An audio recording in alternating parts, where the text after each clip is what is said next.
Handoff, Adrian up the middle, room to the 20, cuts to the left to the 25, and Adrian's loose! He splits the defense! 50, 40, 30, goodbye, baby! Touchdown! We bleed purple, and our bones are gold. Hear the horns coming out of our dome, behold. We are Minnesota Vikings fans. We love when a player scores. Hey there, Minnesota Vikings sports fans. You are listening, as always, to the Purple People podcast. My name is Kyle West. I am accompanied by Adam Carlson. How are you this evening, Adam? Oh, it's an excellent night, I've got to say. Watched some of my favorite shows. I watched The Goldbergs. You catch that show? I have never heard of it. Oh, it's funny stuff. But you know what show I love to watch even more? Breaking Bad? Any show with the Minnesota Vikings on it. I agree. Never seen Breaking Bad, but... You should really sit down and watch Breaking Bad. I'm on season 5 right now, and it's so good. But I'd like to welcome everyone to the Purple People podcast. This is episode number 87 of the program, and it is titled Tenacious D-fense. I'm a big Tenacious D fan, so I like that. I wanted to get the Pick of Destiny in there, but it kind of got too long. Yeah, that wouldn't quite fit on the YouTube channel, but no. But let's go right into the quick hits and let's get these out of the way so we can get to our defensive roster breakdown because that's this week's show. Sure. The New England Patriots have hired former Vikings defensive line coach Brandon Daly. Mm-hmm. So I wish him luck with his new team in New England. As do I. And the new Vikings defensive line coach is Rob Akey. Now, there are videos of him going around of some of his emotional moments on the sidelines. So if you thought that Zimmer's attitude was a little intense, you got to check out his. They've got another intense coach, is what you're saying. This guy has a lot of passion. Yeah, I've been really busy these past couple weeks, and I haven't really had a chance to look into a lot of our coaches yet, but I like what I'm hearing. You do a good job of keeping me filled in, Adam. I try. I do my best. Bad news for Morton Anderson. He was not elected to the Pro Football Hall of Fame. Maybe next year for the one-time Vikings place kicker. And in case you didn't watch the game on Sunday, the Seattle Seahawks won the Super Bowl. Indeed they did, which means a couple former Vikings got a Super Bowl ring. It's true. 6 people that were formerly on the Vikings roster now have Super Bowl rings. So congratulations to them. And congratulations to me, because I picked the Seahawks from the start of the season. Rode with them all the way. That's me clapping. I give you a round of applause, Adam. Now, I would have preferred to have been wrong and had the Vikings win. That would have been much, much better, but who knows? Maybe with a good offseason, things will change. Good offseason actual set of coaches. Did you hear about, speaking of kind of the Seahawks and the Vikings, one of those sort of so strange moments that you couldn't make it up if you tried? Apparently, on the way back from the Super Bowl to Seattle, the plane with the players and the trophy and everything momentarily got diverted, and they had to land in Minneapolis. Oh, no. Yeah, seriously, I'm not making this up. So all the former Vikings, Sidney Rice, Percy Harvin, Heath Farwell, Darrell Bevel, and, along with the Lombardi Trophy, momentarily landed in Minnesota before their plane got, take back off to Seattle. So, like I said, one of those just little bizarre little moments that you couldn't possibly make up if you tried. So the Super Bowl trophy finally came to Minnesota. Is that what you're trying to say? Yeah, for a brief moment or two.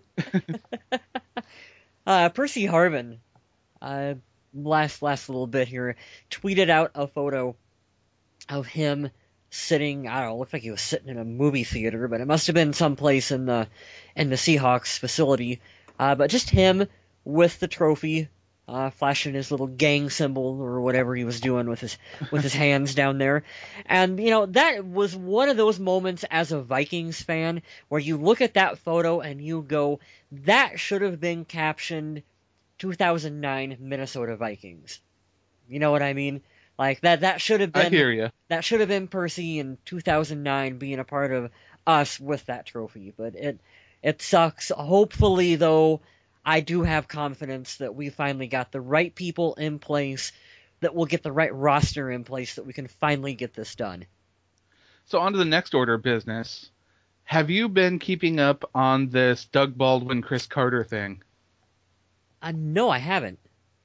Should I be? So before the Super Bowl, Chris Carter, he's not only a Minnesota Vikings wide receiving legend, but he's also a football analyst. ESPN. He said that the Seattle Seahawks wide receivers were an appetizer. You know, as to say they're not the main course of the Seattle Seahawks offense. Well, yeah. Apparently, Doug Baldwin took offense to this, and he really went off on Chris Carter a little bit and said, okay, I Googled this guy, and he has never played in a Super Bowl. Ooh, ouch.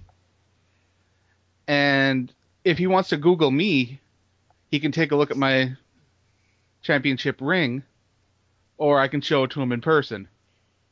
Ouch, that is harsh. Chris Carter should show him his Hall of Fame fucking jacket. And I was paraphrasing, of course. Those weren't Doug Baldwin's exact words, but that's the gist of the conversation. And, well, Chris Carter wasn't really out of line to say that the Seahawks offense isn't a pass-happy, offense entirely.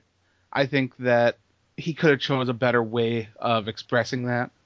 Well, it's important to also remember that these guys, particularly ones that are on TV, they get paid to have an opinion, but they also get paid to be entertaining and make bold statements at the same time.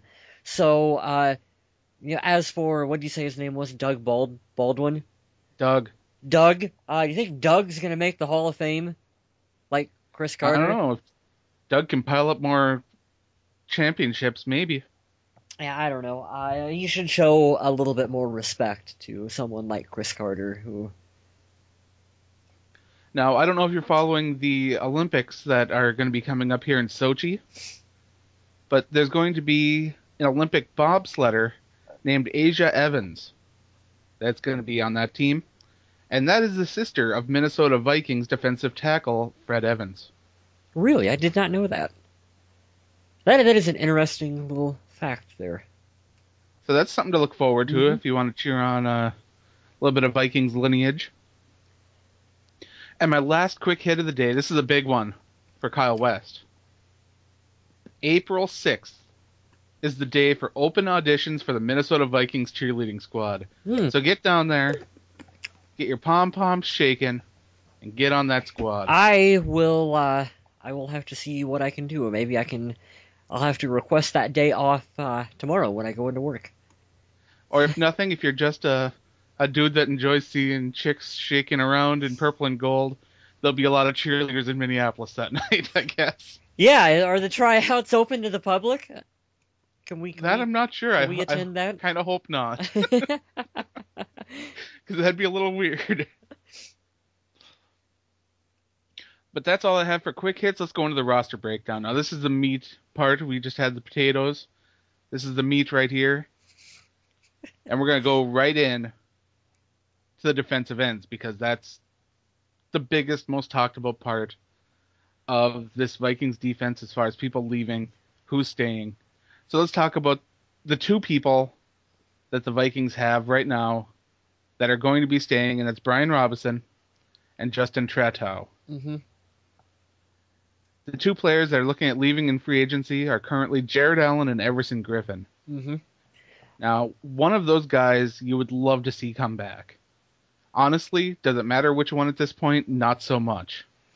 I'd prefer it to be Everson Griffin, just because I think that he could come a little cheaper, and he might have a lot more in the gas tank. Well, I don't think you spend 4 seasons grooming Everson Griffin underneath Jared Allen to when he finally gets to the point where he's ready to play, he's ready to be the guy, you let him go and be that guy for some other team in the same season that you're probably going to be losing Jared Allen. Like that. Yeah, that experiment That is not going very well. That doesn't make any sense to me. Like you let him go test free agency, and let him move on. He wants to chase the Super Bowl ring, rightfully so. And you let Everson Griffin, you lock him up into a contract, and you get the production out of him, because like I said, you spent 4 years grooming him underneath Jared. Well, now let's see what he can do being the guy for the Vikings alongside Brian. Right, and let's not undersell Brian Robinson. Re-signing him to a bigger deal, a longer deal, was a big move for this organization.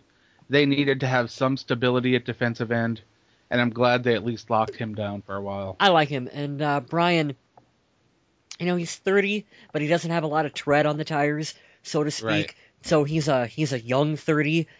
He's still got a number of good years left in front of him, and plus he's a veteran. He's a locker room leader. He's a high character, self-motivated guy. He's the kind of player that you want to have on this team to, absolutely, for the other guys in that locker room to look up to. So, and then let's move on to defensive tackles, because we got a couple other veterans and important players that are leaving in free agency there. But let's talk about the guys that are staying: Sharif Floyd, LaTroy Guion, Chase Baker, Spencer Neely.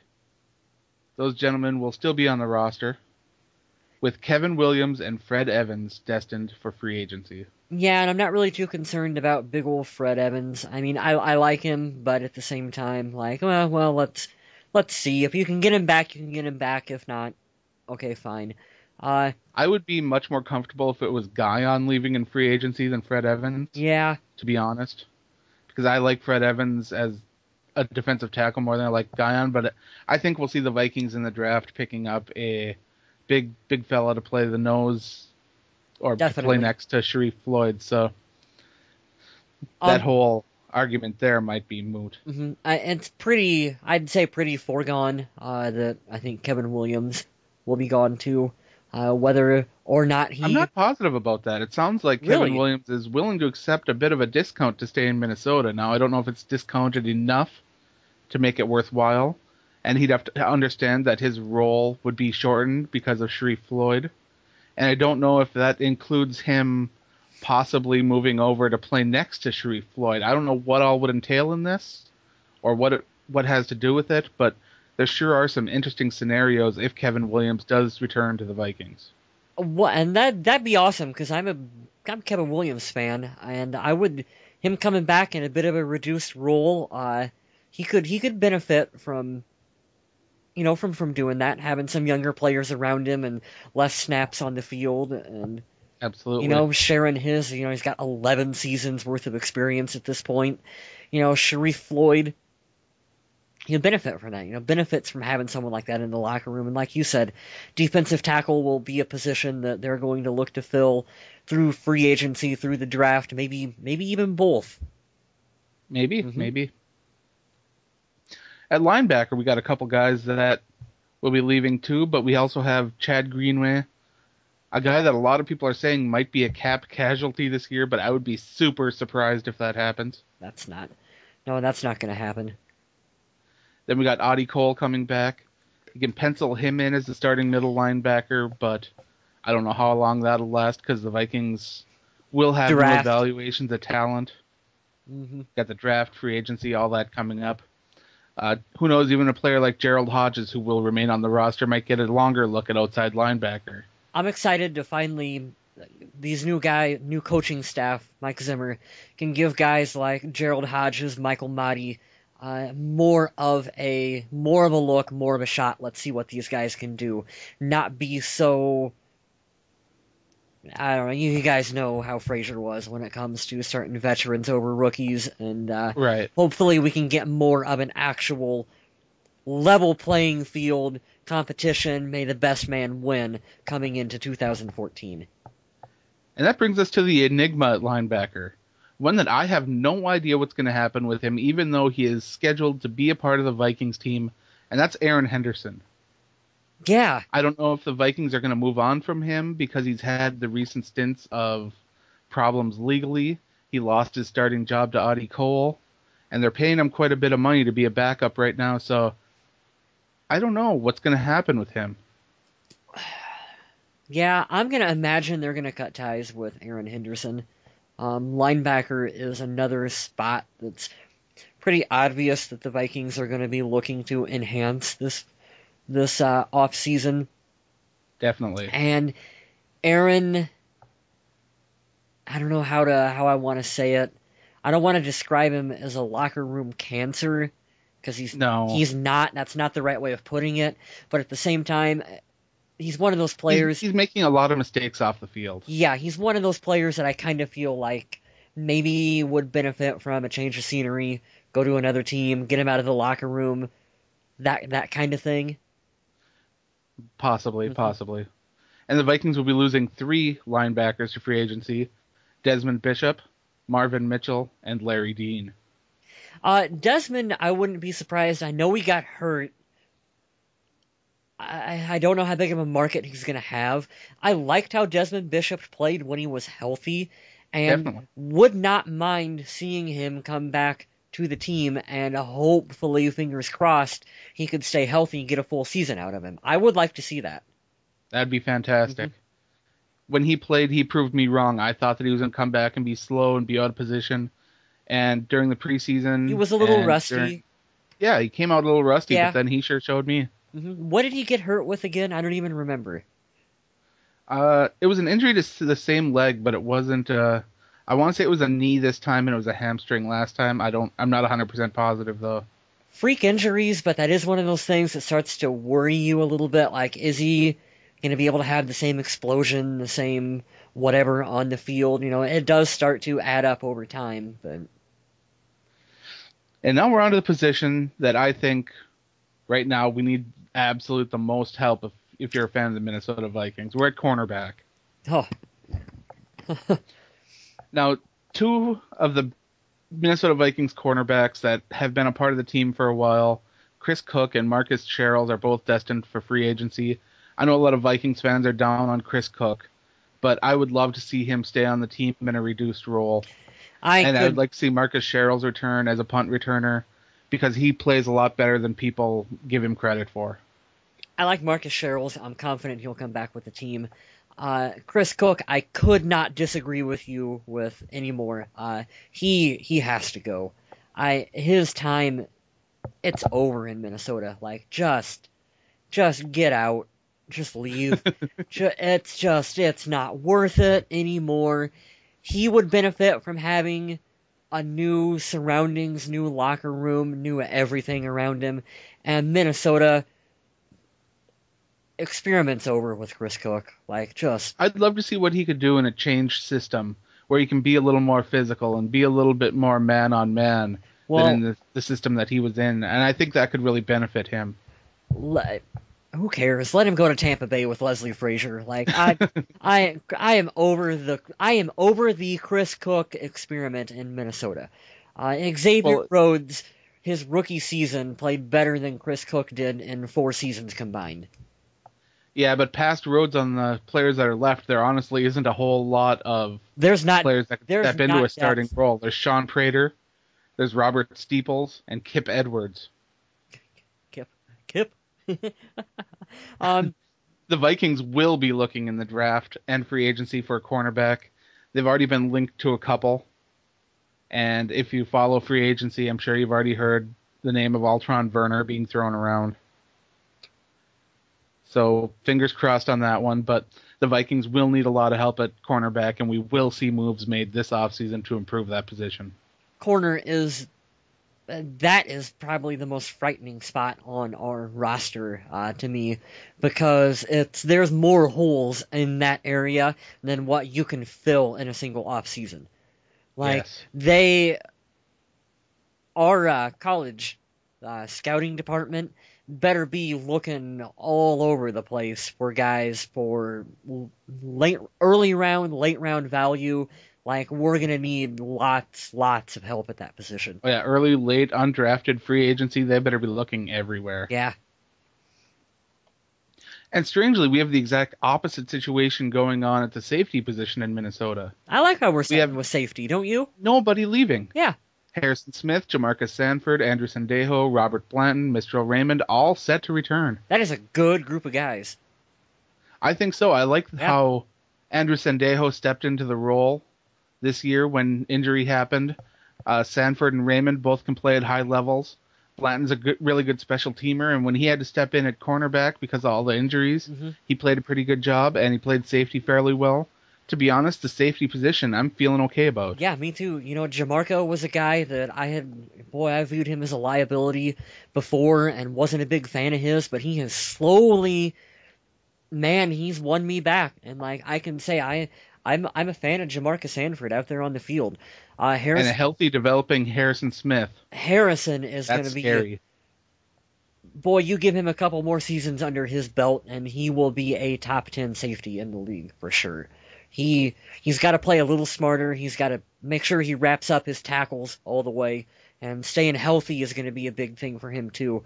But he will be a dominant player in this league. And then we're down to our specialists, which all three are returning: Blair Walsh, Jeff Locke, Cullen Leffler. Are we sure about one of them, Adam? Cullen Leffler? Uh-huh. Why? Are we sure that he's returning to the team? As far as I know. Well, I am going to play a little bit of the rumor mill here, and I'm going to say that, you know, we won't get too deep into this, but you guys probably all know the Chris Kluwe, Mike Prefer situation. And from kind of what I'm reading that I kind of do agree with a little bit, is that Cullen is kind of the last guy that may potentially be siding in a little bit with the whole Kluwe thing. He's a veteran. He's getting up there in years. And his contract, I don't know what his contract situation is, but they may look at those factors and they may go, we're going to bring in a younger guy to replace you with, because that removes the last little bit of the whole Kluwe thing out of the locker room. That's gone. And then we have a young guy locked up, and we have our new nucleus of special teams guys in Walsh, Locke, and then the new, whoever the new long snapper would be. It sounds a little far-fetched maybe on paper, but actually I could legitimately see the team doing that.